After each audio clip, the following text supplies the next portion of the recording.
తల్లితో, ఒక తండ్రితో, ఒక భార్యతో, ఒక భర్తతో చెప్పినట్టు దేవుడితో మాట్లాడండి. మొత్తం మీ హృదయంలో ఉన్నదంతా దేవుడి దగ్గర విప్పేయండి, దాచుకోకండి. మీ హృదయంలో ఏదుందో చెప్పేయండి, పూర్తిగా చెప్పండి. భయపడకండి, సిగ్గుపడకండి.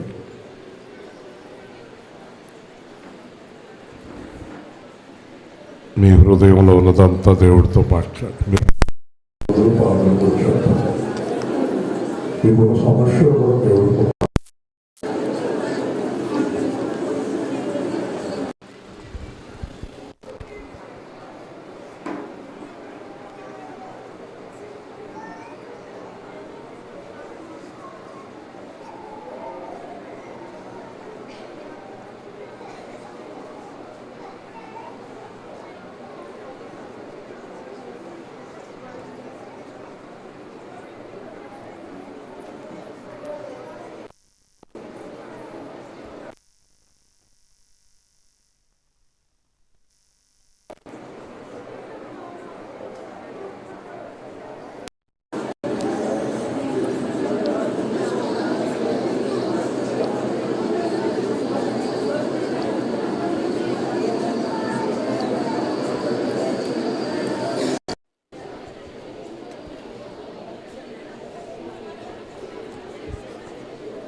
కూర్చుందాం. చాలా కుర్చీలు మీకు కనబట్టలేదు అక్కడక్కడక్కడక్కడ, ఎందుకంటే ఖాళీ వదిలేసి పక్కన కూర్చుంటున్నారు. ఇంకా 30-40 కుర్చీలు ఖాళీ ఉన్నాయి. చక్కగా బోల్డ్ స్థలం ఉంది. మనోళ్ళు ఇంకా ఆరాధన 1 గంట దృష్టిలో ఉన్నారు. మర్చిపోకండి, మీరు 11:12 మందిరానికి రండి. 12:15 ఆరాధన స్టార్ట్ అయిపోద్ది. వేసవికాలం రాబోయే దినాల్లో ఇంకా సమయాలు మారుతాయి, సిద్ధపడండి. రాజమండ్రి వారు సమయం అడుగుతున్నారు, అందరూ సమయాలు అడుగుతున్నారు. మార్పు దేవుడి చిత్తానుసారంగా వస్తుంది. అలాగే వాక్యం కోసం ఎంతోమంది ఎదురు చూస్తున్నారు. వాక్యాన్ని విని ఎంతోమంది మారు మనసు పొందుతున్నారు. ఈరోజు నేను చెప్పేటటువంటి విషయము చాలా చాలా గొప్ప మర్మము. ఈ మర్మం తెలియక చాలామంది ఫెయిల్ అయిపోయారు క్రైస్తవ జీవితంలో. ఆ మర్మము పౌలు అన్నాడు, ఆ మర్మము నాకు దేవుడు బయలుపరిచాడు అన్నాడు. మర్మాలు యేసుక్రీస్తు బయలుపరిస్తే తప్ప మనకు తెలియదు. అలాగే మర్మము ఎవరికి బయలుపరుస్తాడు మీకు బాగా అర్థమయ్యేటట్టు చెప్తాను.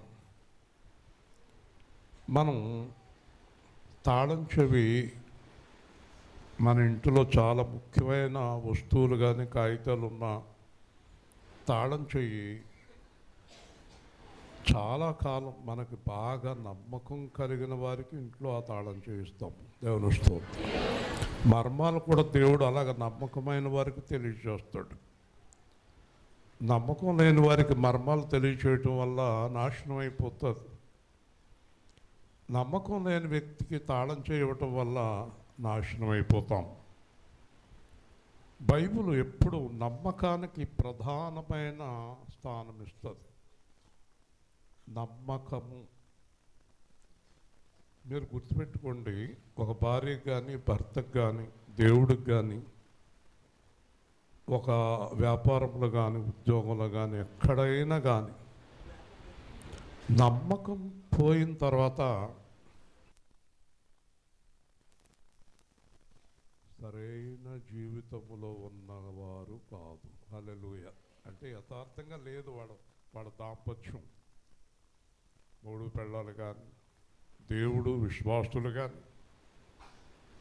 ఇస్కరియోతు యోధ మీద దేవుడికి ఎప్పుడు నమ్మకం లేదు. అస్తమానం చెప్తూనే ఉండేవాడు, నీకు శ్రమ అని. ఈ నమ్మకం అనేది పోగొట్టుకున్నారు. చాలా కష్టం సంపాదించుకోవడం.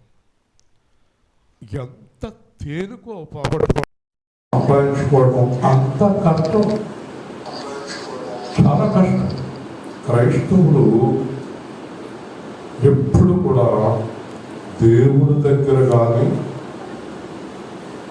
మనల్ని నమ్ముకున్న వారి దగ్గర కానీ నమ్మకాన్ని పోగొట్టుకోవద్దు. హల్లెలూయా. అది చాలా ప్రమాదకరం, చాలా ప్రమాదకరం. ఒకరోజు నేను ఒక ఇంట్లో కూర్చున్నాను. భార్య, కుమారుడు, భర్త ముగ్గురు కూర్చున్నారు. నేను ప్రార్థన చేయటానికి వెళ్ళాను. వెళ్ళిన తర్వాత ఆ భర్త నాతో మాట్లాడుతున్నాడు, భార్య లోపల కాఫీ పెడుతుంది, పిల్లవాడు కూడా నా ఎదురుకుండా కూర్చున్నాడు. ఆ అబ్బాయికి ఒక 16 సంవత్సరాలు ఉంటాయి. ప్రార్థన కోసం నన్ను పిలిచారు ఆ కుటుంబం.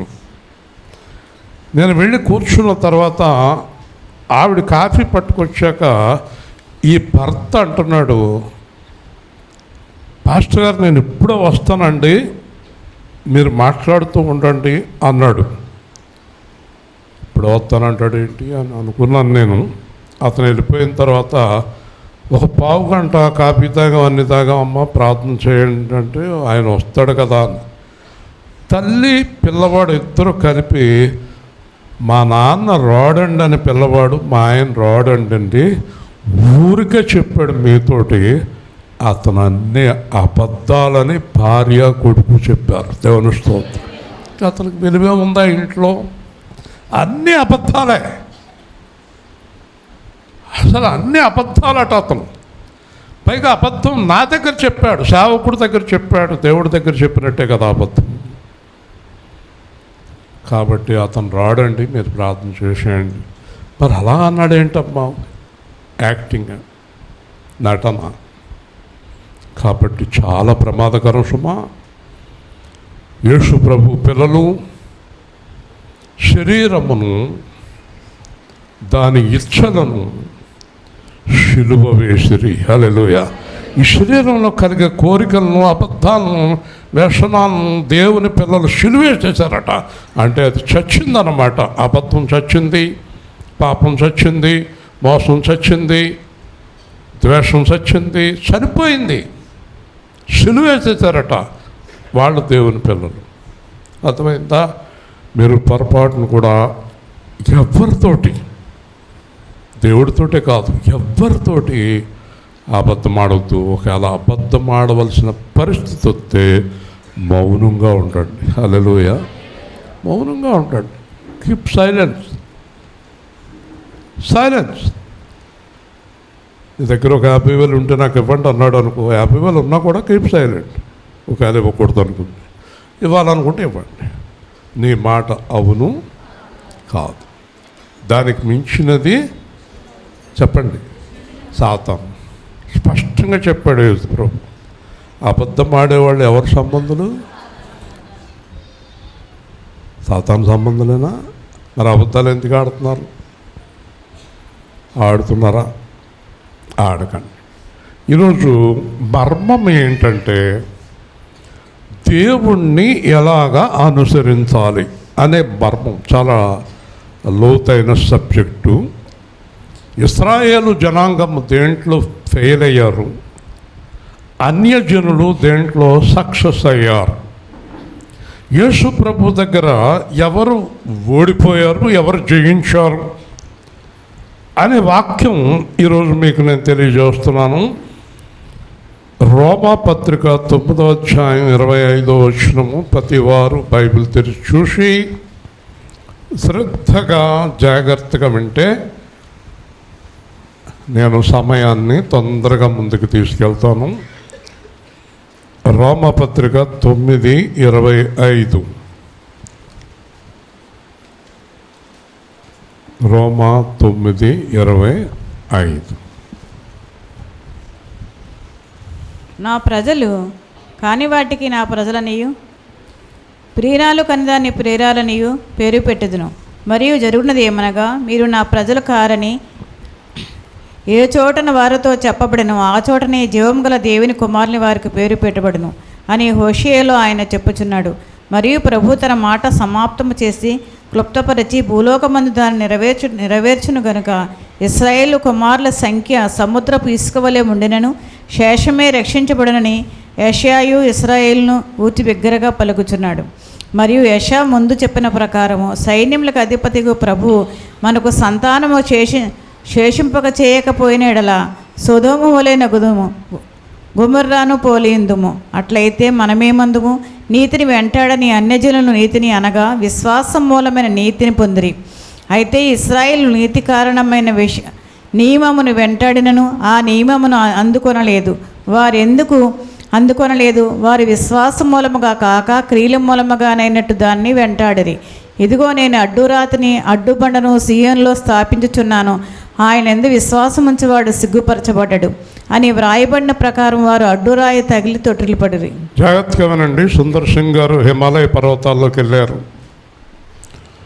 సుందర్ సింగ్ గారు హిమాలయ పర్వతాల్లోకి వెళ్ళినప్పుడు ఒక ఆయన తలకిందులుగా తపస్సు చేస్తున్నాడు, ఒక ఆయన కింద నుప్పులు పెట్టుకుని తల నుప్పుల మీద పెట్టి తపస్సు చేస్తున్నాడు, ఒక ఆయన ఇనప ముళ్ళు గుచ్చుకుని ఇనప ముళ్ళు మీద పడుకుని తపస్సు చేస్తున్నాడు, ఒక ఆయన చీకటి గదిలో ఉండి కేవలం చిన్న ఖాళీ పెట్టుకుని దాంట్లో చూస్తూ తపస్సు చేస్తున్నాడు, ఒక ఆయన కాలిపోతున్న బండ మీద పడుకుని ఒళ్ళంతా ఎర్రగా అయిపోయిన తపస్సు చేస్తున్నాడు. హిమాలయ పర్వతాల్లో కొన్ని వేల మంది పర్వతాల్లో రకరకాలుగా తపస్సు చేస్తుంటే సుందర్ సింగ్ వెళ్ళి ఎందుకు మీరు ఇలా చేస్తున్నారు అని అడిగాడు. మోక్షం కోసం, దేవుని ప్రత్యక్షత కోసం, దేవుడు మాతో మాట్లాడాలని, దేవుణ్ణి చూడాలని, తపస్సు ద్వారా జన్మరాహిత్యాన్ని పొందాలని, స్వర్గలోకాన్ని చేరుకోవాలని ఇలాగ చెప్పుకుంటూ వచ్చారు. అప్పుడు ఆయన వారిని కూర్చోబెట్టి, మీరు చాలా శ్రమలు పడుతున్నారు, మీకు తెలియక శ్రమ పడుతున్నారు, మనలను మోక్ష మార్గంలోనికి ప్రభు దగ్గరికి నిత్య జీవానికి నడిపించడానికి దేవుడు మానవుడిగా వచ్చి అన్ని శ్రమలు శిలువలో పూర్తి చేసి విశ్వాసముతో మనకు మోక్షం అనుగ్రహిస్తున్నాడు అన్నాడు. గట్టిగా దేవుని స్తోత్రం. హల్లెలూయా. ఇది మీకు తెలియజేయడానికి నేను ఇక్కడికి వచ్చాను. వాళ్ళందరూ ఏకమై ఆ చేతిలో ఉన్న కమండలాలతో కొట్టారు. నువ్వెవడో రా మా మధ్యకు వచ్చి మాకు మోక్షం లేకుండా చేస్తావా? అతను ఎవరో శిలువలో చనిపోతే మాకు మోక్షం వస్తుందా అని తరిమి కొట్టారు. తర్వాత అక్కడ ఒక ఆయన ఉన్నాడు, కైలాసనాథ మహర్షి అని ముసలాయన. నాయన సుందర్ సింగ్ అంటే ఈయన ఆశ్చర్యపోయాడు, నా పేరు ఈయనకలా తెలుసు. ఆయన దగ్గరికి వెళ్ళాడు. వీళ్ళు ఎవ్వరు వినరు, నేను వయసులో వచ్చాను, ముసలోడిని అయిపోయాను, నువ్వు చెప్పిన మాటలే చెప్పి ముసలోడిని అయిపోయాను, వాళ్ళు ఎవరు వినలేదన్నాడు. హల్లెలూయా, హల్లెలూయా. వాళ్ళెవరూ వినరు, నువ్వు వెళ్ళిపో ఇక్కడి నుంచి, యేసు ప్రభు రక్షకుడని నేను ఎరుగుదును అన్నాడు. మళ్ళీ గంగానది దగ్గరికి వెళ్ళాడు. గంగానదిలో అందరూ ములుగుతున్నారు. వాళ్ళ దగ్గరికి వెళ్ళి పక్కకి తీసుకెళ్ళి, ఇక్కడ ములగటం వల్ల మీకు మోక్షం రాదు, రోగాలు వస్తాయి, మీ కొరకు జీవజలముల ఊట ఉంది, ప్రవాహం వల్లే మీలో ప్రవహిస్తుంది అంటే నీళ్లు తెచ్చుకుంటాక తెచ్చిన చెంపుతో కొట్టాడు ఒకడు. గంగా నది గురించి మాట్లాడతావు. అప్పుడు దేవుడు అన్నాడు సుందర్ సింగ్ తోటి, సుందర్ సింగ్ అంత సులువు కాదు, నువ్వు వెళ్ళి ప్రార్థన చెయ్యి, ఆ తర్వాత ఎవరి దగ్గరికైనా వచ్చి నడిపిద్దిగానే అన్నాడు. హల్లెలూయా. కాబట్టి ఈరోజు ఆశ్చర్యకరమైన విషయం ఏంటంటే, పౌలు మాట్లాడుతున్నది బయట వారి గురించి కాదు, యూతుల గురించి. ఇశ్రాయేలు జనాంగం గురించి, దేవుని పిల్లల గురించి పౌలు మాట్లాడుతున్నాడు. ఇశ్రాయేలు జనాంగము యేసుక్రీస్తుని రక్షకుడుగా అంగీకరించలేదు. దేవుని స్తోత్రం, హల్లెలూయా. చాలా జాగ్రత్తగా వినాలి. సిలువేసింది కూడా వాళ్ళే, యేసు ప్రభువుని. పిలాతు అడిగాడు, మీ రాజుని సిలువ వేయదునా? మాకు రాజు కాదు, మీ రక్షకుడిని సిలువేయాలా? మాకు రక్షకుడు కాదు. ఎందుకు కాదు? శనివారం నాడు స్వస్థత చేశాడు ఇతను రక్షకుడా? కాళ్ళు కడుక్కోకుండా వచ్చి భోంచేశాడు ఇతను రక్షకుడా?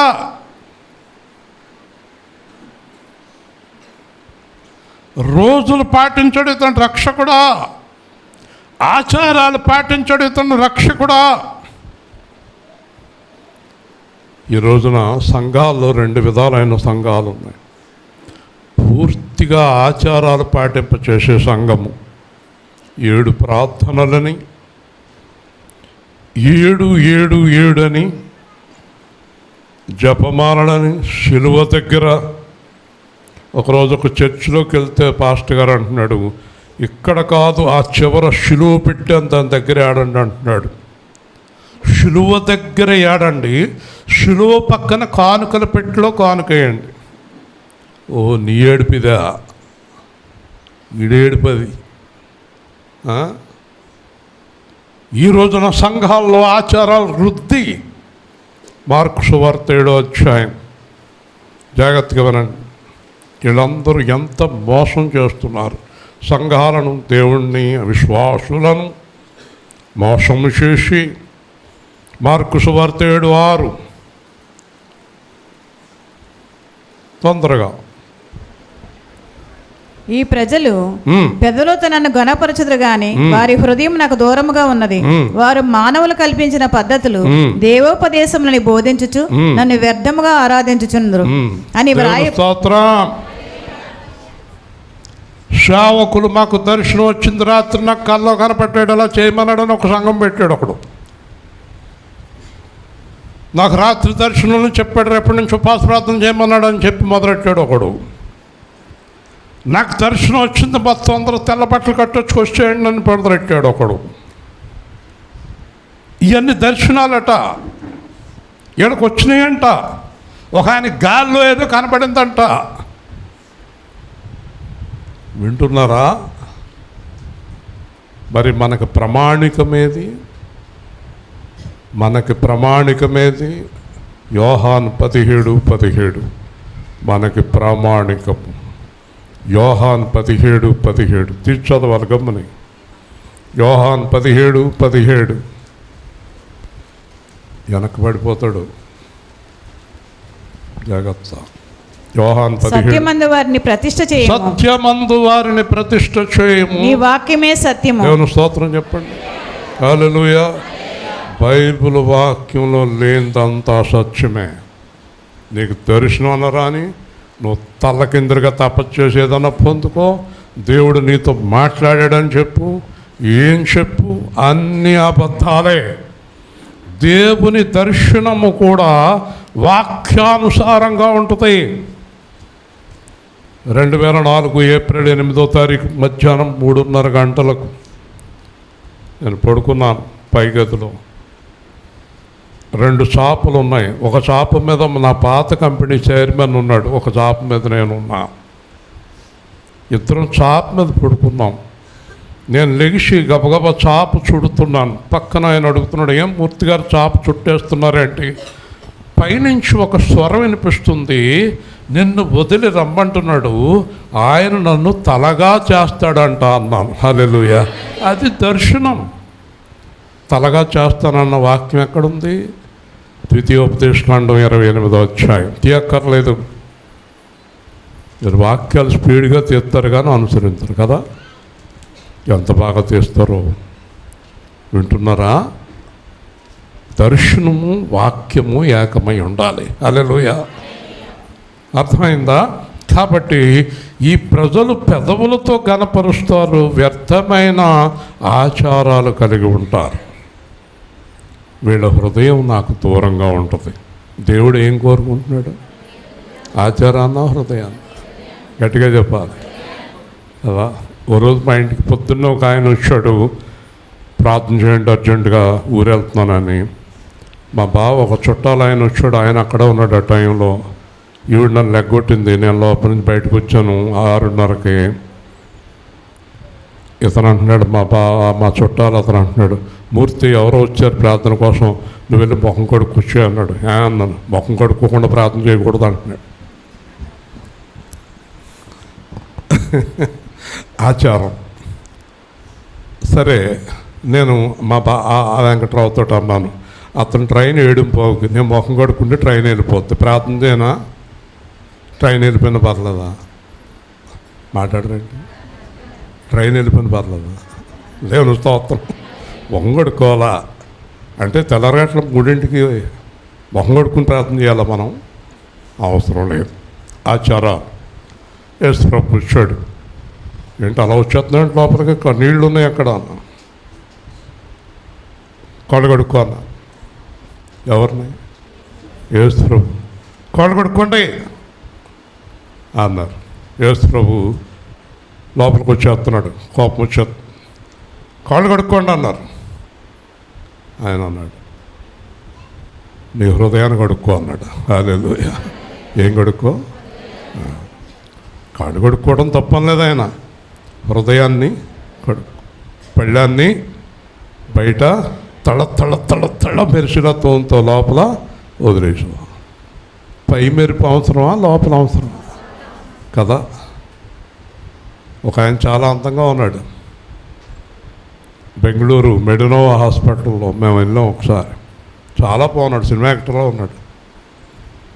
లోపల టెస్టులన్నీ అయిపోయినాయి, వచ్చిన పక్కన కూర్చున్నాడు. ఏదో ఆఫీసర్ రిపోర్ట్ వచ్చింది అన్నారు. లోపలికి వెళ్ళాడు, బయటకు వచ్చి ఏడ్చేస్తున్నారు 3 పిల్లలు ఇద్దరు. మనిషి పైనుంచి కిందకి యాపిల్ పండులాగా ఉన్నాడు. లోపల అన్ని అవయవాలు పోయినాయి అన్నారు. హల్లెలూయా. అన్నీ పోయినాయి, కిడ్నీలు, లివరు, హార్ట్, అన్ని ప్రాబ్లమ్స్ ఉన్నాయి ఆయనకి. కానీ మనిషి నెంబర్ 1గా ఉన్నాడు. యేసు ప్రభు అంటున్నాడు, మీ పైకి కనిపించే వేషాలు నాకు అవసరం లేదు. హల్లెలూయా. ఎక్కడ బాగుండాలి? హృదయము వ్యాధితో నిండిన కపట కేంద్రం. యేసు ప్రభు వచ్చింది వేషాలు మార్చడానికి కాదు, హృదయాలు మార్చడానికి. హల్లెలూయా. కాబట్టి ఈ ఇశ్రాయేలు జనాంగం ఏం చేశారంటే, ఆయన ప్రజలయ్యుండి ఆయన ప్రజల్లాగా జీవించలేదు. చూసారా? నా ప్రజలు కాని వారికి నా ప్రజలు, ప్రియురాలు కాని ప్రియురాలు, మరియు జరిగినదేమనగా ఎవరిని నా ప్రజలు కారని చెప్పుదునో వారిని జీవం గల దేవుని పిల్లలని చెప్పుదును. వింటున్నారా? ఇశ్రాయేలు జనాంగము దేవుడు ప్రజల్లాగా జీవించలేదు కనుక దేవుడు అబ్రహామును పిలిచి అన్యజనుల్లో నుంచి యూదులను ఏర్పాటు చేసుకుని 12 గోత్రాలను యేసుప్రభు ఏర్పాటు చేసుకుంటే 12 గోత్రాల వాళ్ళు అందరూ కలిపి చేసింది ఏంటంటే, ఒక దూడం చేసుకుని వ్యభిచారాలు చేసి తాగి తిరిగి నానా చండాలమైన పనులు చేసి వ్యభిచరించి మోసము చేసి దేవుణ్ణి హింసించారు కనుక దేవుడు అసలు ఆయన ప్రజలు కాని వారిని ఆయన దగ్గరికి పిలుచుకొని వాళ్ళనే నా పిల్లలు, మీరు నా పిల్లలు కాదని బయటికి ఎంటేశాడు. హల్లెలూయా చెప్పండి. అర్థమైంది మీకు? రక్షణ మనకెందుకు వచ్చిందో? యేసు ప్రభు అన్నాడు, ఇశ్రాయేలీయుల్లో నశించిన గొర్రెల యొద్దకు నేను వచ్చింది కానీ మీ గురించి రాలేదు అన్నాడు. మీ గురించి రాలేదన్నాడు. ఒకరోజు నాతో యేసు ప్రభు బెంగళూరులో నువ్వు వేల్పూర్లో సేవ చేయాలి అన్నాడు. నేను ఎక్కడైనా సేవ చేస్తాను, వేల్పూర్లో మట్టుకు చేయను, నా భార్య కూడా ఒప్పుకోదు. వేల్పూర్లో సేవ చేస్తే హేళన చేస్తారు, ఎండి గారు వచ్చాడు బైబిల్ పెట్టుకున్నాడు అంటారు. నేను చెయ్యను అన్నాను, కానీ దేవుడు చెయ్యాలి అన్నాడు. నేను చెయ్యను అన్నాను, చెయ్యాలి అన్నాడు. అడిగాను, ఎందుకు చెయ్యాలి అని అడిగాను. నేను ఎన్నుకున్న వారిలో చాలామంది చెడిపోయారు కనుక నువ్వు నా సేవకుడిగా అక్కడ నిలబడాలన్నాడు. హల్లెలూయా. ఎవరైనా చెడిపోతే ఇంకొకరిని ఎన్నుకుంటాడు దేవుడు. దానికి ఒక ఉదాహరణ చెప్పమంటారా? దేవుడు సౌలుని అభిషేకించాడు. సౌలు దేవుడి పాటను వ్యతిరేకిస్తూ వచ్చాడు. సమూయేలుతో దేవుడు అన్నాడు, ఈ సౌలు నా మాట వినడంలే. ఏం చేయమంటావు ప్రభువా? సౌలు నా మాట వినడం లేదు కనుక దావీదుని ఎన్నుకున్నాను అన్నాడు. హల్లెలూయా. అలాగే మీలో ఎవరైనా సరిగ్గా లేకపోతే మీ బదులు ఇంకొకరిని ఎన్నుకుంటాడు. నేను సరిగ్గా లేకపోతే నన్ను గెంటి పడేసి ఇంకొక ఆయన తీసుకొచ్చి ఇక్కడ నిలబెడతాడు. హల్లెలూయా. దేవుడికి మనుషులు కొదవ. కాబట్టి దేవుడిచ్చిన దాన్ని ఏం చేయాలి? గట్టిగా చెప్పు, కాపాడుకోవాలి. హల్లెలూయా. దేవుడిచ్చిన దాన్ని కాపాడుకోవాలి. ఒకవేళ నేను లేకపోతే సువార్త ఎవరు ప్రకటిస్తారు? 7,000 మంది ఉన్నారు అన్నాడు ఏలియాతోటి. నేను లేకపోతే ఎలాగా అన్నాడు దేవుడితోటి. ఏమన్నాడు దేవుడు? నీకంటే గొప్పవాడు నా దగ్గర 7,000. ఏదో ఇక్కడ వేదిక మీద నిలబెట్టాడు, నా అంత గొప్పవాడు ఎవరు లేరని నేను అనుకుంటే నా అంత మూర్ఖుడు ఇంకొకడు లేడు. హల్లెలూయా. గట్టిగా చెప్పాలి.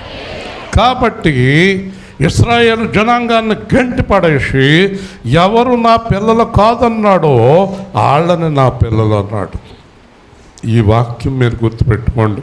ఒకవేళ మీరు దేవుడు రక్షణ కానీ, దేవుడిచ్చిన వాక్యాన్ని కానీ, దేవుడిచ్చిన దాన్ని కానీ మీరు సరిగ్గా కాపాడుకోకపోతే మీ పక్కనున్న వారికి అది ఇచ్చి మిమ్మల్ని గెంటి పడేస్తాడు. హల్లెలూయా. మీకు ఆశ్చర్యం కలుగుతుంది. ఏంటి మనదాకా వీళ్ళు అసలు యేసు ప్రభువుని ఒప్పుకునేవారు కాదు, ఎంత అద్భుతంగా మారిపోయారేంటి వీళ్ళు అనుకుంటారు మీరు. అర్థమైందా? నేను కేజీఎఫ్ కోర్టుకి వెళ్ళాను. కోర్టులో నాకు అందరూ పరిచయం. నాకు తెలుసున్న లాయరు పబ్లిక్ ప్రాసిక్యూటర్ అయ్యాడు. ఈ లోపల ఇంకో లాయర్ వచ్చాడు. ఆయన ప్రభువుని నమ్ముకున్నాడు. నమ్ముకున్న తర్వాత సరదాగా మాట్లాడుకుంటున్నారు అందరూ. నేను వెళ్ళాను. మూర్తి గారు అన్నాడు ఆయన పబ్లిక్ ప్రాసిక్యూటర్. ఈ లాయర్ అన్నాడు, మూర్తి గారు కాదు పాస్టర్ గారు అన్నాడు. మూర్తి గారు, ఇది ఏమైనా కళ నిజమా?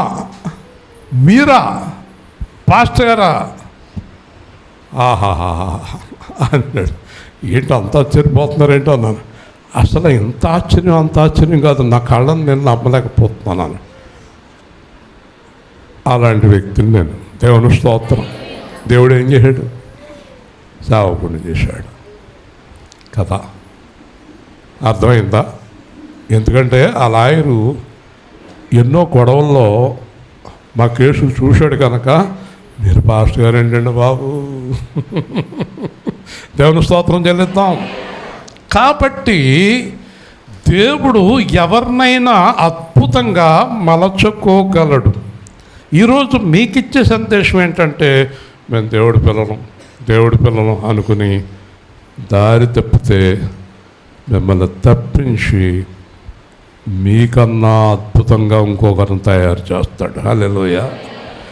నేను పాడినట్టు ఎవరు పాడలేరు, నేను చేసినట్టు గరిట ఎవరు తిప్పలేరు, నేను డ్రైవింగ్ చేసినట్టు ఎవరు చేయలేరు, నేను లేకపోతే ఇక్కడ ఫ్యాన్లు వేసేవాళ్ళు లేరు, నేను లేకపోతే ఇక్కడ వాక్యం చెప్పేవాళ్ళు లేరు. నేను అనేవారిని దేవుడు ఎప్పటికైనా తొలగించేస్తాడు. హల్లెలూయా. హల్లెలూయా. నేను అనొద్దు, ఇది అజ్ఞానం. కాబట్టి సముద్రపు ఇసుక వలె ఉండినను, జాగ్రత్తగా వినాలి ప్రతి మాట. అబ్రహాముని కాకేశాడు దేవుడు. గుడారంలో ఉన్నాడు. ఇలా రా అన్నాడు. వచ్చాడు. నీకు పిల్లలు ఒక్కడో లేడండి. పైకి చూడు, నక్షత్రాలు లెక్కెట్టు. నక్షత్రాలు లెక్కెట్టగలదునా అన్నాడు.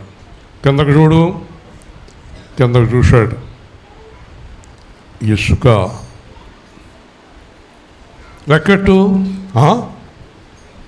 ఇసుక రేణువులు. మీలో ఎవరైనా చెయ్యొత్తండి, గుప్పుటి ఇసుక లెక్కట్టగలిగిన వాళ్ళు.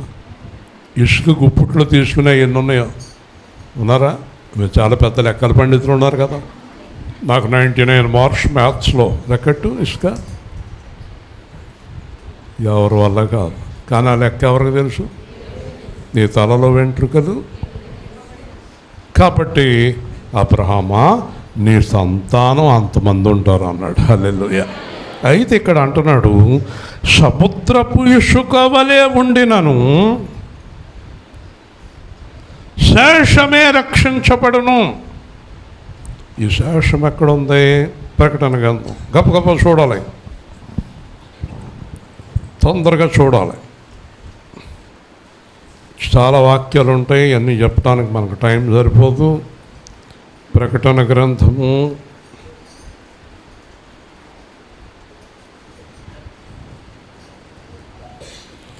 7వ అధ్యాయం 4వ వచనం. ప్రకటన 7:4. మరియు ముద్రింపబడిన వారి లెక్క చెప్పగా వింటిని. ఇశ్రాయేలు గోత్రములన్నిటిలో ముద్రింపబడిన వారు 144,000 మంది. గట్టిగా దేవుని స్తోత్రం చెల్లిద్దాం. హల్లెలూయా. కోట్ల కొలదిగా ఉన్నారు ఇశ్రాయేలు జనాంగం. 144,000 మందిని రక్షించాడు. మిగతా వాడిని గెటౌట్ అన్నాడు. అయ్య బాబు, ఇదేంటండి? మిగతా వాళ్ళు అందరూ కిందకు పోవాల్సిందే. నా ఆజ్ఞది. సముద్రపు ఇసుక వలె ఉన్నను శేషమే రక్షించబడును. కారణం నెమ్మదిగా చెప్తాను చూడండి. మొదటి కారణం విగ్రహారాధన, వ్యభిచారం. ఇంకా మీరు పాత నిబంధనలో రాజుల గ్రంథాలు, న్యాయాధిపతులు 1-2 సమూయేలు, 1-2 దినవృత్తాంతాలు ఇవన్నీ చదువుతూ ఉంటే ఇశ్రాయేలీయులు దేవుణ్ణి ఎంత హింసించారో అర్థమవుతుంది మనకి. అది పాత నిబంధన. కొత్త నిబంధనలో దేవాది దేవుడైన యేసుక్రీస్తు ముఖం మీద ఉమ్ములు ఊశారు, దవడ మీద కొట్టారు, జుట్టెట్టుకుని లాగారు, తన్నారు.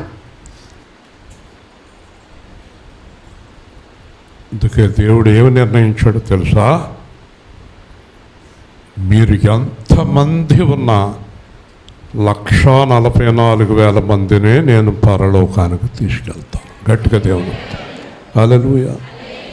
కాబట్టి పౌలు అన్నాడు, అవి మనకు దృష్టాంతరాలుగా ఉన్నాయి కనుక ఏ పాపమైతే చేసి దేవుడు మహిమను, రాజ్యాన్ని వాళ్ళు పోగొట్టుకున్నారో ఆ పాపం మనం చేయొద్దు. చెప్పండి, ఏ పాపం చేసి పోగొట్టుకున్నారో ఆ పాపం మనం గట్టిగా చెప్పాలి. అసలు అలాంటి పనులు చేయొద్దండి, మీరు చేయొద్దండి. కాబట్టి మనకి దేవుడు రక్షణ ఎలాగిచ్చాడంటే, యేసుక్రీస్తునందలి విశ్వాసముతోటి మనకు దేవుని రాజ్యాన్ని ఇచ్చేశాడు. హల్లెలూయా. ఎవరి మీద విశ్వాసం? జాగ్రత్త వినండి. సైన్యములపతిగా యెహోవా సంతానము శేషింపకపోయినడలా సొదొమ గుమర్రాల వలె ఆగుతుంది. సొదొమ గుమర్రాల్లో ఎంతమంది బతికారు చెప్పుకోము? 4. కూర్చో. 3 బతికారు. ఇంచుమించు కొన్ని లక్షల జనాభా కలిగినటువంటి సొదొమ గుమర్రాల్లో ఎంతమంది బతికారు? ఎవరా 3? లోతు, 2 అమ్మాయిలు. మిగతా వాళ్ళు అంతా ఏమయ్యారు? నేల మొలకల నుంచి నాశనం చేసేసాడు. హల్లెలూయా. అగ్ని గంధకాలు కుమ్మరించాడు. ఇప్పటికీ కూడా అది పంటకు పనికిరాదు. ఆ భూమి ఇప్పటికీ కూడా పనికిరాదు అది. ఇక్కడ ఏమంటున్నాడు తెలుసా పౌలు? ఒకవేళ దేవుడే గనక కరుణించకపోతే ఆ 144,000 కూడా మగలరు. హల్లెలూయా. మీరు ఏం అర్థం చేసుకుంటున్నారో నాకు తెలియదు, కానీ మందిరంలో అవిధేయత అనేది దేవుడికి ఇష్టం ఉండదండి. అవిధేయత వల్లే రక్షణ పోగొట్టుకున్నారు వీళ్ళందరూ. అవిధేయత వల్లే దేవుని రాజ్యాన్ని పోగొట్టుకున్నారు వీళ్ళందరూ. విధేయత కావాలి. అంటే విధేయత అంటే అర్థం దేవుని ఆజ్ఞను అనుసరించుట. చెప్పండి, అదే విధేయత. అదే విధేయత. అర్థమైందా మీకు? విధేయులయుండుడి, పరిశుద్ధులయుండుడి, దైవ చిత్తమున ఎదుగుడి. అదా ఇక్కడ చూడండి, నీతిని వెంటాడని అన్యజనులు నీతిని. జాగ్రత్తగా అనకపోతే పౌలు గారు మాటలు అర్థం అవ్వవు మనకి. నీతిని పొందిరి, ఇశ్రాయేలు నీతి కారణమైన నియమమును వెంటాడి నియమము అందుకొనలేదు. ఈ మాటకు అర్థం తెలుసుకోండి, బాగా తెలుసుకోండి. ఇద్దరు ఉన్నారండి, ఒక ఆయనకి పిల్లలు, ఇద్దరు అబ్బాయిలు. యేసు ప్రభు స్వయంగా చెప్పారు ఈ మాట. పెద్ద అబ్బాయిని అన్నాడు, నాయన పొలానికి వెళ్ళు అన్నాడు. వెళ్తాను అన్నాడు. రెండో అబ్బాయిని కాకేశాడు, నాయన పొలానికి వెళ్ళు. వెళ్ళను అన్నాడు. వెళ్ళను అన్నవాడు మనసు మార్చుకుని వెళ్ళాడు. వెళ్తాను అన్నవాడు వెనకాల నుంచి వెళ్ళి ఇంట్లో పడుకున్నాడు. యేసుప్రభు అడుగుతున్నాడు, దీంట్లో ఎవరు తండ్రి మాట విన్నారు? వెళ్ళను అన్నవాడు. ఇప్పుడు చెప్పండి, తండ్రికి ప్రమాదం ఎవరి వల్ల? చెప్పాలి, వెళ్తాను అన్నవాడి వల్ల ప్రమాదం. ఇప్పుడు చెప్పండి, మీకు ఎవరి వల్ల ప్రమాదమో చెప్పండి. చెయ్యును అని చేసినాడు వల్ల, చేస్తాను అని చెయ్యని వారి వల్ల ప్రమాదమేనా? అందరూ ఆడలేనప్పుడు మాట్లాడడం ఏంటి తెలుసా? అసలు మొత్తం అందరూ ఆడలే, అన్నీ అబద్ధాలే కదా. ఎంత ప్రమాదం! మీకు ప్రమాదం అర్థమైందా? వెళ్తాను అన్నవాడు వెళ్ళాడు అనుకుని పాప వాళ్ళ నాన్న నమ్మేశాడు. వెళ్ళనన్నవాడి మీద వాళ్ళ నాన్న కోపం వచ్చింది. వెళ్ళనన్నవాడు వెళ్ళాడు, వెళ్తానన్నవాడు. అలాగే దేవుడు అంటున్నాడు, ఇశ్రాయేలు జనాంగము నన్ను వెంబడించలేదు, అన్యజనులు నన్ను వెంబడించారు. హల్లెలూయా. ఇప్పుడు ఇశ్రాయేలు జనాంగము నీతిని వెంటాడలేదు. ఇప్పుడు చూడండి జాగ్రత్తగా, రెండు నీతులు ఉన్నాయి బైబిల్లో. రెండు నీతులు ఉన్నాయి. స్వనీతి, దేవుని నీతి. చెప్పాలి, స్వనీతి, దేవుని నీతి. అంటే నా నీతి, దేవుని నీతి. చెప్పాలి.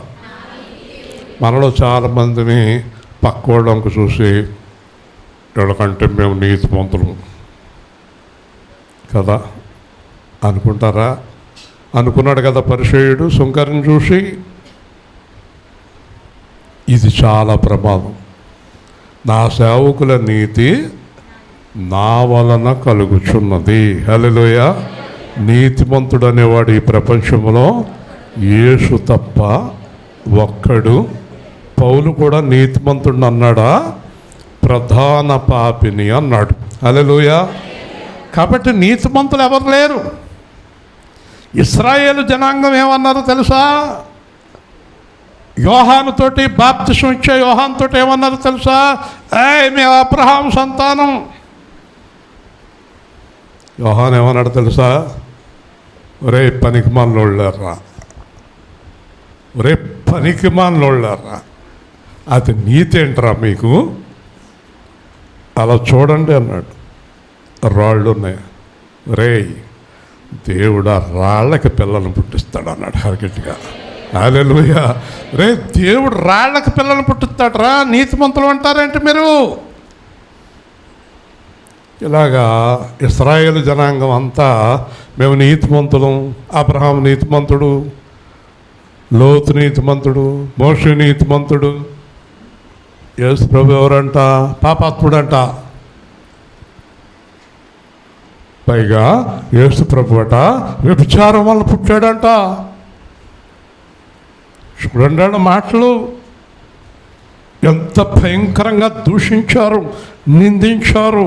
కానీ అన్యజనులు యేసుక్రీస్తునందు విశ్వాసం ఉంచారు. హల్లెలూయా. పౌలు అన్నాడు, ఈ సువార్త అన్యజనుల దగ్గరికి పంపబడింది. ఇప్పుడు మీకు చెప్పదలుచుకున్నది ఏంటంటే, దేవుడు పిల్లలు ఎవరు దేవుణ్ణి విశ్వసించలేదు, దేవుడు పిల్లలు కాని వారు దేవుణ్ణి విశ్వసించారు కనుక వాళ్ళనే దేవుడు పిల్లలుగా చేర్చుకున్నాడు. హల్లెలూయా. ఇంకో మాట కూడా మీకు చెప్పాల్సి వస్తుంది. ఎందుకంటే మనం చూస్తున్నప్పుడు యేసు ప్రభులోకి మొట్టమొదట వచ్చిన వారు చాలామంది ఉన్నారు. చాలా చోట్ల సంఘాలు ఉన్నాయి, పాస్టర్లు ఉన్నారు, ఎక్కడ చూసినా ఉన్నాయి సంఘాలు. కానీ ఒక 150 సంవత్సరాల నుంచి అన్యజనుల నుంచి ప్రభు వైపుకి తిరిగేవారు ఎక్కువైపోయారు. కానీ ఈ సేవకుల ముందు, ఈ సంఘాల ముందు అవి ఓడిపోయాయి. హల్లెలూయా. కారణం చెప్పండి. ఒక ఆయనతోనే మాట్లాడుతూ ట్రైన్లో వెళుతున్నప్పుడు, మీరేం చేస్తున్నారు అన్నాడు. సేవ చేస్తున్నా. నేను కూడా సేవ చేస్తున్నాను అన్నాడు ఆయన. సరే, మీరు ఎలాగ ప్రభువులోకి వచ్చారు అన్నాడు నన్ను. మా ఇంట్లో ఎవరు ప్రభువులో లేరండి, నేను ఎలాగ 99లో తెలుసుకున్నాను. ఈ మధ్యన ఎలాంటి వాళ్ళు ఎక్కువైపోయారులేండి అన్నాడు. మరి మీరు ఎలా వచ్చారు? మా తాత పాస్టర్, మా నాన్న పాస్టర్, నేను పాస్టర్, మా అబ్బాయి పాస్టర్. మేము పుట్టు క్రైస్తవులు అన్నాడు. ఎవరంటే పుట్టుకతోటే క్రైస్తవులట. భక్త్ సింగ్ గారు అన్నారు, తిరిగి జన్మించకపోతే నువ్వు ఏమీ కాదు అన్నాడు. హల్లెలూయా. పుట్టు క్రైస్తవులు, పెట్టు క్రైస్తవులు ఎవరో లేరు. ఒకడు నీటి మూలముగా, ఆత్మ మూలముగా జన్మించితేనే క్రైస్తవుడు. హల్లెలూయా. మరి వాళ్ళలో ఏ దురుద్దేశం ఉంది? ఒకరోజు గుమ్మంపాడులో లోదం చర్చికి నన్ను వాక్యాన్ని కేకేస్తారు. సాక్ష్యం వాక్యం అయిపోయాక ఆ సిఆర్ గారు లేచి, ఈ మధ్యన ఇలాంటి వాళ్ళు ఎక్కువైపోయారండి మనకే, ఈ మధ్యన ఇలాంటి వాళ్ళు అన్యజనుల్లో నుంచి యేసు ప్రభు దగ్గరకు వచ్చి సేవకులు అయిపోయిన వాళ్ళు ఎక్కువైపోయారండి ఈ మధ్యన అన్నాడు. అయిపోయింది, మీటింగ్ అయిపోయింది, వచ్చేసాం. మన్నాడు పొద్దున్నే 7:30కి బెల్ల కొడుతున్నాడు, కాలింగ్ బెల్ల. ఎవరు ఎంత పొద్దున్న వచ్చేసాడు అని తలుపు తెత్తి, ఈయన రాత్రి తిట్టిన ఆయన. ఇదేంటండి అన్న, లోపలికి రాండి, మీతో అర్జెంటుగా మాట్లాడాలి. నాతో ఏం మాట్లాడాలరా బాబు, ఏం గొడవ? పైకి వచ్చి అక్కడ ఒక 40-50 మంది నా ఇంటి మీదకి దెబ్బలాటకు వచ్చారండి. ఆయన అలాగంటావా? ఎంత అద్భుతంగా మాట్లాడాడు వాక్యం. క్షమాపణ చెప్పి ఎల్లుండ జరగబోయే మీటింగ్ ఆయన వాక్యం చెప్పకపోతే నేను సిఆర్కని తీసేస్తాం అన్నారట. మీరే కాపాడాలి. మరి ఎందుకయా నోటుకొచ్చినట్టు తెలియక మాట్లాడాను. దేవుని స్తోత్రం. అర్థమైందా? వాక్యమును యాకోబుకు తెలియచేసిన వాడని, వాక్యమును యాకోబుకు తెలియచేసిన వాడని, జనము ఇలాగునా చేసియుండలేదని, దేవునికి స్తోత్రము గానము చేయుటయే మంచి స్తోత్రం. దేవుడు ఎన్నుకోవాలి, విశ్వాసముల బలముగా ఉండాలి. వీళ్ళు ఏం చేశారంటే నీతి కారణమైన నియమమును వెంటాడి నియమమును అందుకొనలేదు. నియమమును అందుకొనలేదు. చెప్పండి, ఎక్కడొచ్చింది లోపం? లోపం ఎక్కడొచ్చింది? ఒకటి, దేవుడు పిల్లలు అనుకున్నారు. 2, ఆచారాలు కలిగి ఉన్నారు. 3, స్వనీతిని నమ్ముకున్నారు. ఫెయిల్ అయిపోయారు. ఈరోజు మీకు అదే చెప్తున్నాను. మిమ్మల్ని మీరు నీతిమంతులు అనుకుంటే మీరు పడిపోయిన దశలోనే ఉన్నారు. ఆయన నీతిమంతుడు, ఆయన నీతిని బట్టి నాకు రక్షణ వచ్చిందనుకుంటేనే మీరు లెగిసిన దశలో ఉన్నారు. హల్లెలూయా. నేను అనే అహంభావం మనకు ఉండవలసిన అవసరం లేదు. ఏ విషయంలోనూ కూడా వారు ఎందుకు అందుకొనలేదు? చూడండి ఏముంది అక్కడ, చెప్పండి. రీజన్. ఈ గ్రామంలో ఒక పాస్టర్ గారు పూర్తిగా ఫెయిల్ అయిపోయాడు. వై? ఆయన ఎందుకు పడిపోయాడు? ఆయన అన్నాడు, నాలాంటి పరిశుద్ధుడు ఏలుపూరులో లేడన్నాడు. పడిపోయాడు. దేవుని స్తోత్రం. ఆచారాలు పాటించాడు, పడిపోయాడు. ఇక్కడ చూడండి, విశ్వాస మూలముగా కాక క్రియల మూలముగా వెంటాడిరి. హల్లెలూయా. వాళ్ళ దగ్గర విశ్వాసం లేదు కానీ క్రియలు ఉన్నాయి. చెప్పండి, విశ్వాసము లేదు కానీ ఏ క్రియలు? వాళ్ళకి ఇష్టమైన ఆచారపు క్రియలు. అవి కూడా దేవుని క్రియలు కాదు. వాళ్ళకి ఇష్టమైనటువంటి క్రియలు ఆచారాలుగా చేసి ఆ క్రియలనే వెంటాడారు కానీ విశ్వాసములో పూర్తిగా ఫెయిల్ అయిపోయారు. హల్లెలూయా. ఇప్పుడు దేవుడికి కావాల్సిందేది విశ్వాసము. ఏమన్నాడు దేవుడు? అమ్మా, నీ విశ్వాసం నిన్ను స్వస్థపరచు. ఈ రోజున మనము విశ్వాసము వలనే జీవించుచున్నాం. యేసు సేవా కేంద్రం నడిపించబడుతున్నది విశ్వాసము వలన. ఇది ఎలా జరుగుతుంది? రూతు అత్తగారిని అడిగింది, నేనేంటి అంత గొప్ప జమీందారికి పెళ్ళాన్ని అవటం ఏంటి, నేను ఒక కూలిదాన్ని అన్నప్పుడు వాళ్ళ అత్తగారు అంది, ఇది నీ వలన కాదు,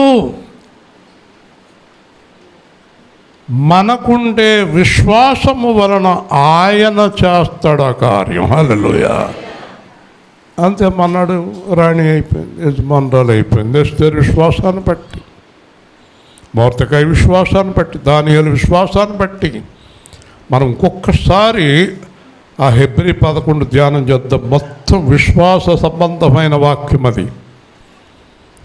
ఇంకోసారి మనం తప్పకుండా ధ్యానం చేద్దాం.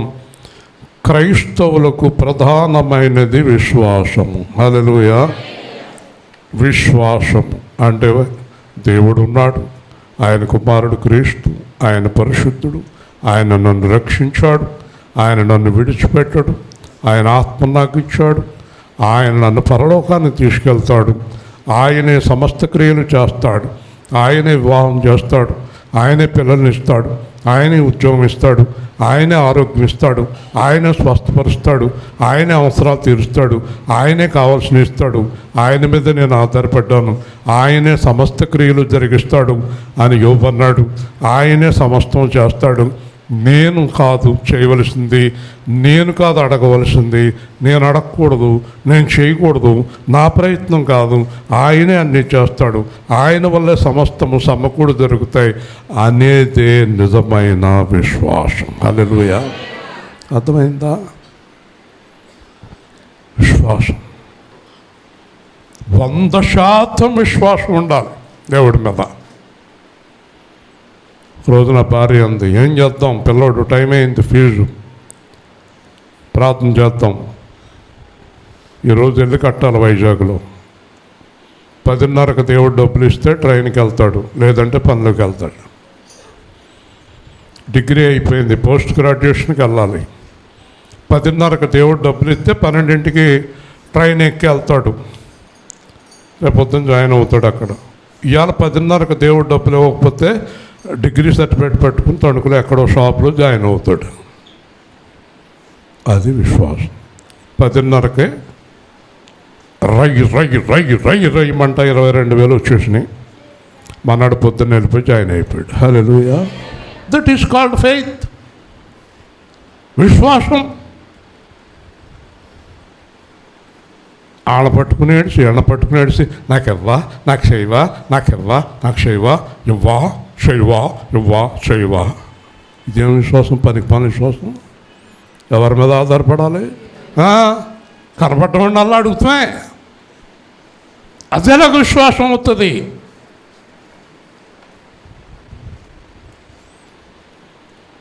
అదేలాగవుతుంది విశ్వాసం. అది విశ్వాసం అవ్వదు. ఇది ఎలాగూ జరుగును అనేది విశ్వాసం కాదు. రూత్ అత్తగారు అంటది, అది ఎలాగుదైనా జరుగుతుంది అనేది విశ్వాసం. హల్లెలూయా. దాంతో సేవా కేంద్రం నడుస్తుంది 22 సంవత్సరాలుగా. కేవలం విశ్వాసంతో సువార్త, కేవలం విశ్వాసముతోటే వాక్యం, విశ్వాసముతోటే సంఘం. నన్ను చాలామంది పాస్టర్లు ప్రెసిడెంట్గా ఉన్నప్పుడు అడిగారు, తణుకు ప్రెసిడెంట్గా ఉన్నప్పుడు, అయ్యగారు ఏంటి ఎక్కడ నేర్చుకున్నారు? ఏ బైబిల్ కాలేజీ? మద్రాసా, బెంగళూరా? ఎక్కడ బైబిల్ కాలేజీకి వెళ్ళారు? ఎవరి దగ్గర ట్రైనింగ్ అయ్యారు? ఎక్కడ నేర్చుకున్నారు? నేను బైబిల్ చదివాను, పరిశుద్ధాత్మ ద్వారా యేసుక్రీస్తు దగ్గర నేర్చుకున్నాను. హల్లెలూయా.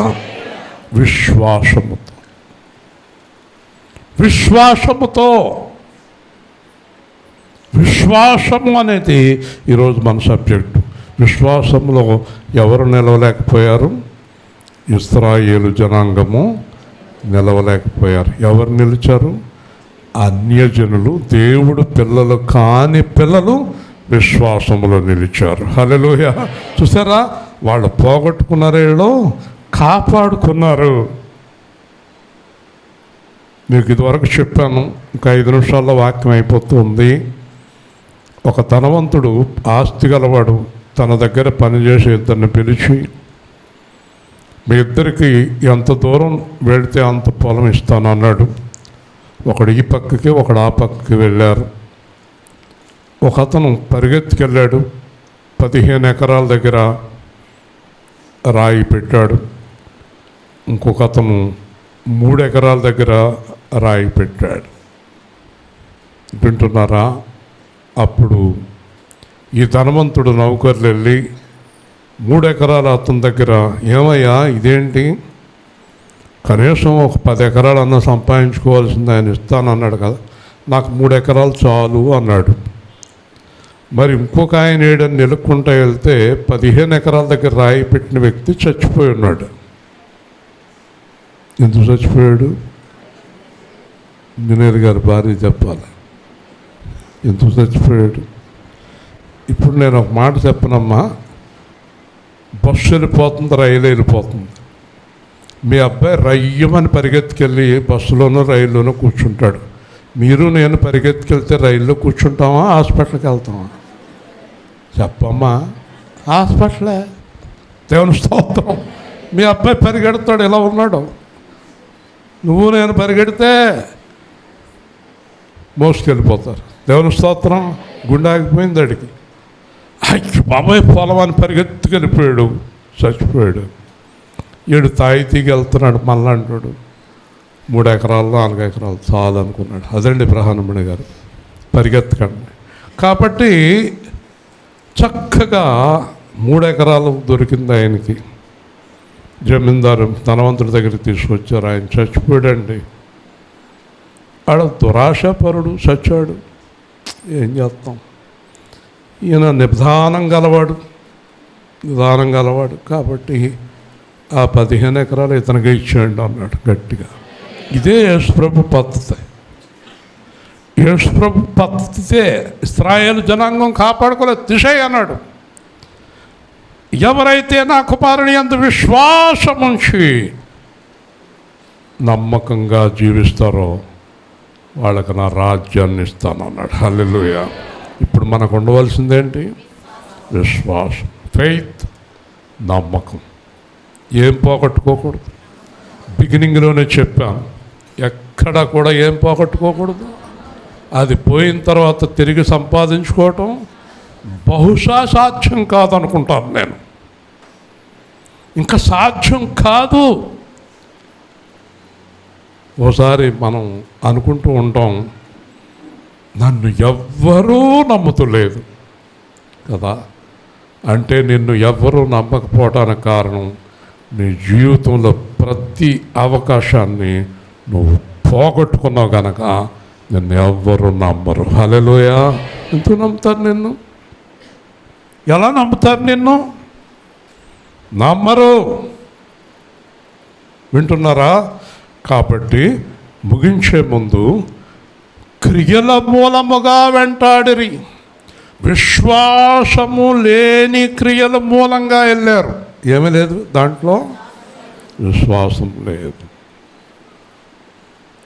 విశ్వాసము లేదు కాబట్టి అడ్డురాతిని అడ్డుబండను సియోనులో స్థాపించుచున్నాను. ఆయన యందు విశ్వాసం ఉంచువాడు సిగ్గుపరచబడడు. ఆ ప్రకారం అడ్డురాయి తగిలి తొట్టుపడి. ముగిస్తున్నాను. సియోనులో పునాది రాయి యేసుక్రీస్తు ప్రభువు. యేసుక్రీస్తు ప్రభువు. ముగించేసే ముందు చక్కని మాట మీరు కూడా చెప్పండి. విశ్వసించు వారికి చెప్పాలి. విశ్వసించు వారికి ఆయన పునాది రాయి, అమూల్యమైన తలరాయి. విశ్వసింపని వారికి చెప్పాలి. విశ్వసింపని వారికి చెప్పండి. విశ్వసింపని వారికి అడ్డురాయి. అయిపోయిందా? ఇంజనీర్ గారు అర్థమైందా? అయిపోయింది. క్లియర్ అయిపోయింది. వివరంగా చెప్పనా? నేను ఏ పనికి వెళ్ళినా, ఎక్కడికి వెళ్ళినా అన్నీ అడ్డాలే. నా జీవితంలో ఏ అడుగేసినా అన్నీ ఓటములే, ఓడిపోవటమే. రైల్వే స్టేషన్కి వెళ్తే రైలు రాదు, బస్ స్టాండ్కి వెళ్తే బస్సు రాదు, అప్పుకి వెళ్తే అప్పు దొరకదు, పొగుడు సరిగ్గా ఉండదు, పెడం సరిగ్గా ఉండదు. నా జీవితంలో ప్రతిదీ ఆటంకమే. అసలు నా బతుకే ఆటంకం. నేను యేసు ప్రభు నమ్ముకుని 18 సంవత్సరాలైంది, 20 ఏళ్ళు అయింది, 30 ఏళ్ళు అయింది. నా బ్రతుకంతా ఆటంకమే. యేసు నీ బ్రతుకు ఆటంకం అంటే నీకు ఆయన అడ్డురాయిగా ఉన్నాడు. హల్లెలూయా. ఏ కార్యము జరగనివ్వడు. ఎవరు జరగనివ్వదు? యేసే. ఎవరు ఆపేది? చెప్పండి, గట్టిగా చెప్పాలి. యేసే. అదే సందర్భంలో నువ్వు విశ్వసించి యథార్థంగా, పరిశుద్ధంగా, నమ్మకంగా యేసుక్రీస్తు కొరకు ఒక పౌలులాగా, ఒక పేతురులాగా జీవిస్తున్నావు. ఆయనే నీకు పునాది. ఆ పునాది మీద నువ్వు ప్రపంచమంతా కూడా కట్టేసుకోవచ్చు, ఏది కావాలంటే అది. హల్లెలూయా. ఇది అర్థం. పునాది అర్థమైందా? నువ్వు ఆయన మీద కట్టుకో. అమూల్యమైన వాడు. విశ్వసించే వారికి అమూల్యమైన వాడు, విశ్వసింపని వారికి అడ్డురాయి. ఏమండి, ఎక్కడికి వెళ్ళినా ఏ పని అవ్వట్లేదు. అవ్వటమే కాదు, అవ్వదు అంటున్నాను నేను. నువ్వు చచ్చే వరకు నీకు ఒక్క పని కూడా అవ్వదు. బికాస్ నీ విశ్వాసము ప్రభు మీద కాదు, ప్రభు ఇచ్చే వాటిపైన. హల్లెలూయా. నీ విశ్వాసం ప్రభు మీద అయితే కనుక ప్రభువే దగ్గరుండి నీ కార్యాలన్నీ దగ్గరుండి చేస్తాడు. హల్లెలూయా. ఆయనే జరిగిస్తాడు, ఆయనే జరిగిస్తాడు. ఇప్పుడు అర్థమైందా? ఇప్పుడు ఎవరికి అమూల్యమైన రాయి ఆయన చెప్పాలి? విశ్వసించేవారికి. చెప్పండి. ఇప్పుడు చెప్పండి, విశ్వాసం అంటే అర్థం ఏంటి? విశ్వాసము అంటే అర్థం ఏంటి చెప్పండి? తెలీదా? విశ్వాసము అంటే కరెక్ట్గా అర్థం ఏంటి? ఆయన్ని పూర్తిగా నమ్మేయటం అన్నమాట. హల్లెలూయా. ఎలాగా? ఆయన్ని పూర్తిగా 100లో 99.99 కాదు, 100కి 100. ఇప్పుడు చెప్పండి, ఆయన్ని పూర్తిగా నమ్మిన వారు ఆయనకి ఇష్టం లేని పని చేయగలరా? చెప్పాలి. అయిపోయింది. ఆయన్ని పూర్తిగా నమ్మి ఆయనకి ఇష్టలుగా ఉండి మీ కార్యాలన్నీ సాధించుకోండి. ప్రార్థన చేసుకుందాం. ప్రేమ గల తండ్రి, జీవాధిపతి అయిన ప్రభువా, ఈరోజు మీరు మాకు ఇచ్చిన వాక్య భాగాన్ని బట్టి స్తోత్రాలు తండ్రి. ఇశ్రాయేలీయులు క్రియలతో వెంటాడి ఓడిపోయారు. మేము విశ్వాసముతో దేవుణ్ణి అనుసరిస్తున్నాం. జీవం గల దేవుడైన ప్రభువా, మేము యథార్థమును సత్యమును పరిశుద్ధమునైన యేసుక్రీస్తు యొక్క వాక్యమును అనుసరిస్తూ పరిశుద్ధులమై నిన్ను వెంబడిస్తూ నీతో కలిసి జీవిస్తూ ప్రతి కార్యము నీ ద్వారానే జరగాలి. మా జీవితంలో మేము వేసే ప్రతి అడుగు మీ చిత్తమైనట్టుగానే జరగాలి. ఇదిగో ఈరోజు విశ్వాసము ద్వారా మా జీవితాన్ని మీకు సమర్పించుకుంటున్నాం. ప్రార్థన చేయండి. మమ్మల్ని మేము మీకు సమర్పించుకుంటున్నాం. మా జీవితాన్ని, మా సమస్తాన్ని మీకు సమర్పించుకుంటున్నాం. ఇక మీదట ప్రతి క్షణము మీ చిత్తాన్ని మా జీవితంలో నెరవేర్చండి.